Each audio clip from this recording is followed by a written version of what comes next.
Well, if we go back over to the English side, this side of Paradise, I'm not sure exactly, maybe, I don't know if alternative rock is the right thing there, but it's a very acoustic/distortion guitar. I think there's a little bit of each. It's not heavy metal or anything like that, but it's got a bit of an edge to it. And to be honest, I guess the lyrics maybe don't have a ton that I can think of to do with the movie, other than there's the mention of the train, which of course is featured throughout the first half of the ending credits sequence where they're going through the tram system, which we should mention that LaRue City is somewhat loosely based on the city of Vancouver, British Columbia, Canada. That's a story for another day, but like I said, the main thing there is the train. And did you kind of notice anything else that goes with the movie? From this side of Paradise? Yeah. Nothing in specific. Just kind of that general feeling of being together and making friends. I always felt it worked really well for the one scene it was in, but less the movie as a whole. Yeah, basically speaking, if you look through the movie, there's a spot that in the Japanese version, they use an instrumental version of the Japanese ending song.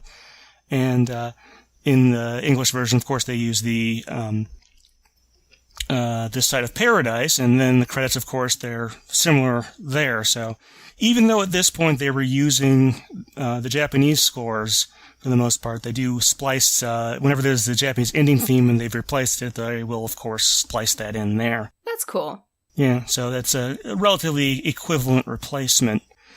Although, when we get to the third part, which will, I guess, be pretty soon here, because I'm not sure how much I have to really say about This Side of Paradise. I like it, and I'm going to have a certain opinion on it, but I don't know that it doesn't really tie incredibly well to the movie, other than the fact that, it's got about the right beat and vibe to it to be a Pokemon song. Yeah, it definitely feels like a Pokemon song. I do love, like you mentioned, that kind of distortion guitar, because, overall it feels like a very sort of cute poppy song, but it does have a lot of little things like that just kind of make it stand out and be unique. And I like that about it. Yeah, it's got a bit of an edge, but it doesn't have, it's obviously not as full-throated, I guess, as, say, like, a lot of the opening themes, which, by the way, in this movie, we also do not get an opening title sequence with the opening theme for that season, much like in the last movie. Which is a shame, because Challenger is an awesome song. Yeah, I think it's... what was the English This one Dream again? is the... that one is a good one, too. Yeah, that's kind of a missed opportunity there, but would have been nice, I suppose. There is a version of Challenger on the Japanese score album, but so we don't get that either. So yeah, I guess I really feel like I should have more to say about This Side of Paradise, but it strikes me and it appeals to me, but I don't know. Can't put it into words. You get kind of the same feeling too? I would agree, because This Side of Paradise, I'm going to talk about my illegal activities. I did have a rip off the internet of it for a while that lived on a playlist. I don't anymore. But it was on my Pokemon playlist. I loved that song.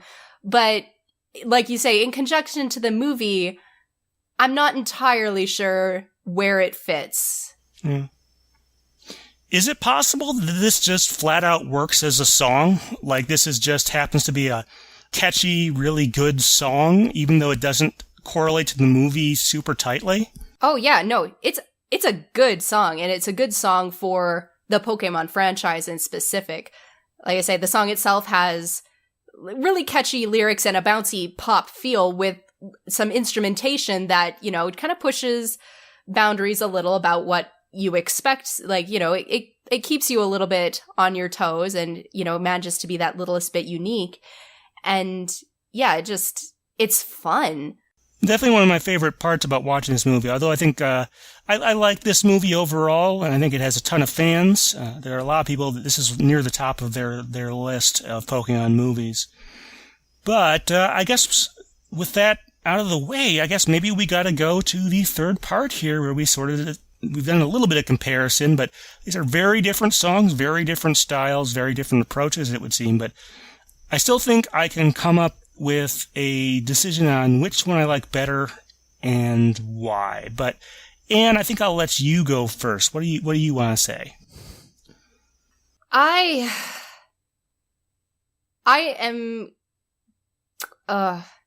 you know what? I'm going to give it to Tommy February 6th, and I'm going to say the proper name of this title once because it's a pain in the butt, and then we'll default back to Lovely Boy, but Lovely, you may meet Lovely Boy.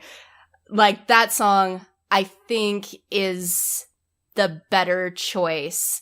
Like I said, the lyrics surprisingly fit the theme of the movie, which I think this is the first Pokemon movie to really go with a concept of an overarching emotional theme and base the movie around that rather than basing it around a plot, which that's another discussion to have. But I do think the song works better within that theme. And This Side of Paradise is very catchy and a good insert song, but it doesn't necessarily fulfill that for me. Also, I like the song better.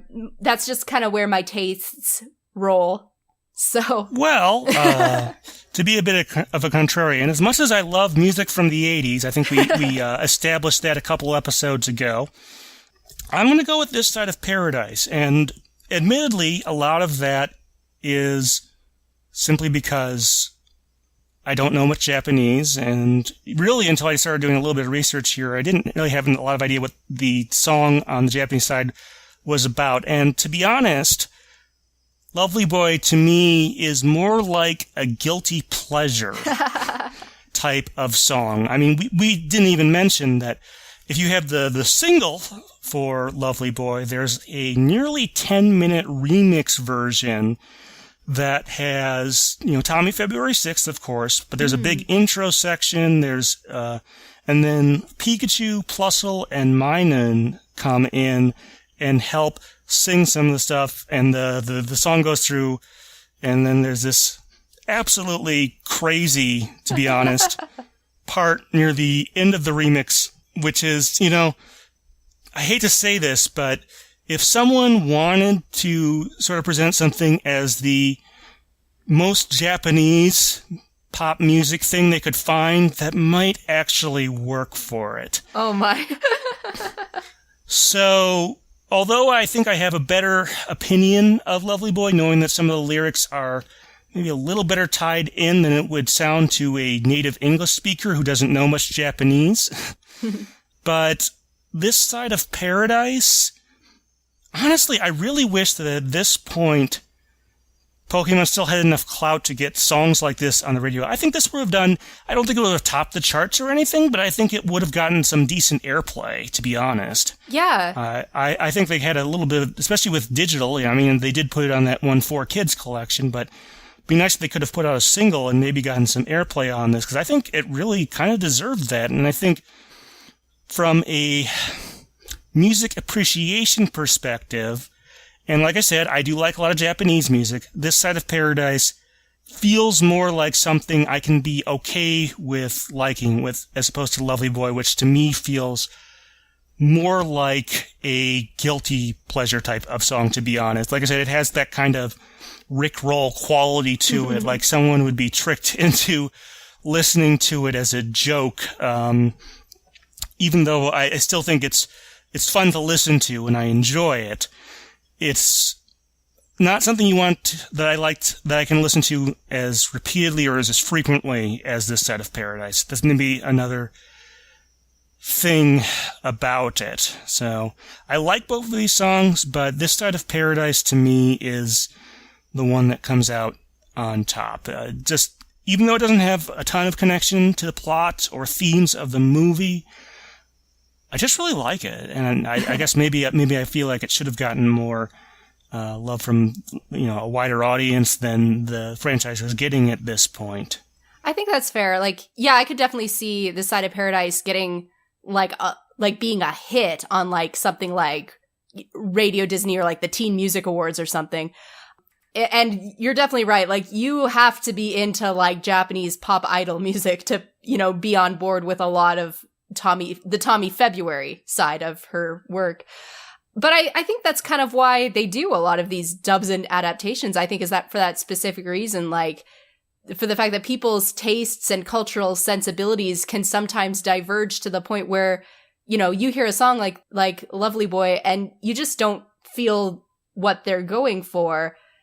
And I think that's kind of the point of doing an adaptation and, creating a song like This Side of Paradise, to try to create that same spirit that you want people to leave the movie with. Yeah, going to what you said about adaptations, I think this might be, if they were ever going to, we talked about the sixth movie having one of the best candidates for translation and adaptation to English for an ending theme. I think this is, no disrespect to Tommy February 6th, but I think this is probably one of the worst possible candidates you could come up with for attempting to localize. I think they would have lost a lot, even, with a very skilled translation team.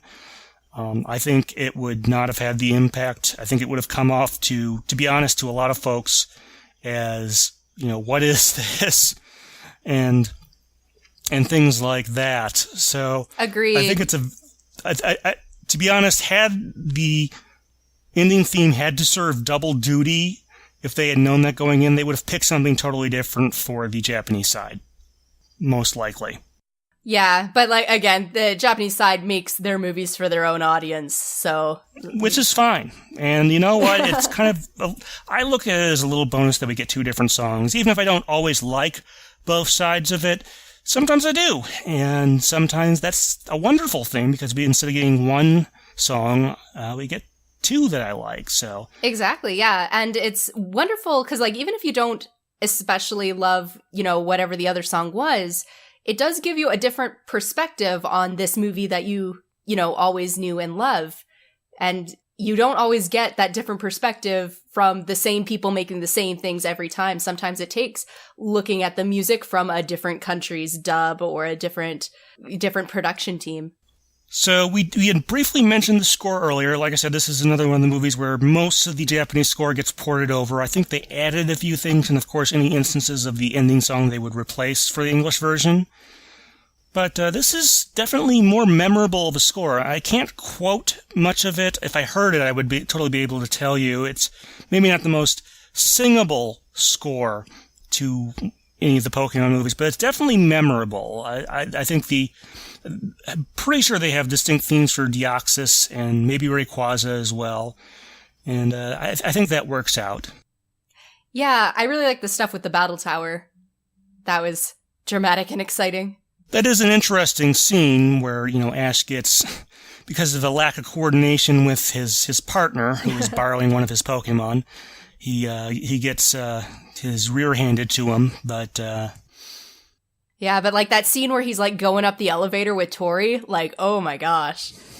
It was just, I don't know, good sound throughout that whole scene. You felt kind of something significant was happening in this building.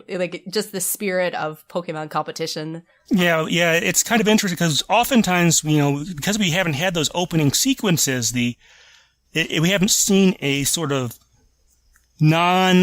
final scene battle for a couple movies here because of the way things have worked out. Yeah. So we haven't had that opening battle or whatever that we would see with some of the other movies.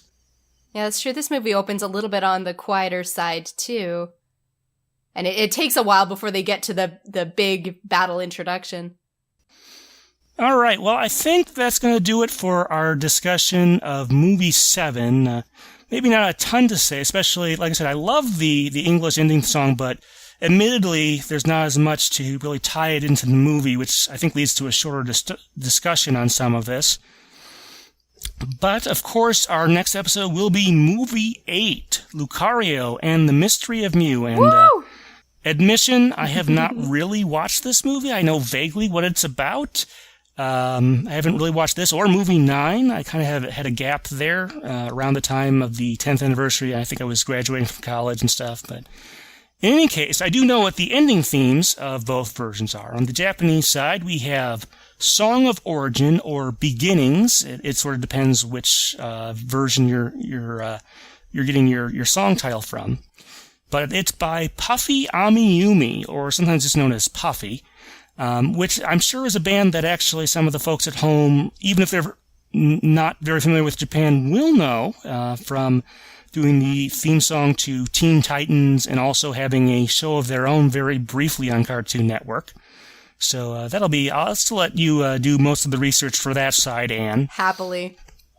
And then on the English side, we have John Siegler. I mentioned him earlier in the episode. Of course, he wrote the original Pokemon theme, and he performs We Will Meet Again for the Movie 8 English ending. So definitely looking forward to that. That should be another fun one to discuss. But until then, thank you very much, Anne. Thank you. This has been Stephen Reich from the pokepress studios in Madison, Wisconsin, on the phone with Anne discussing the ending themes of the Deoxys movie.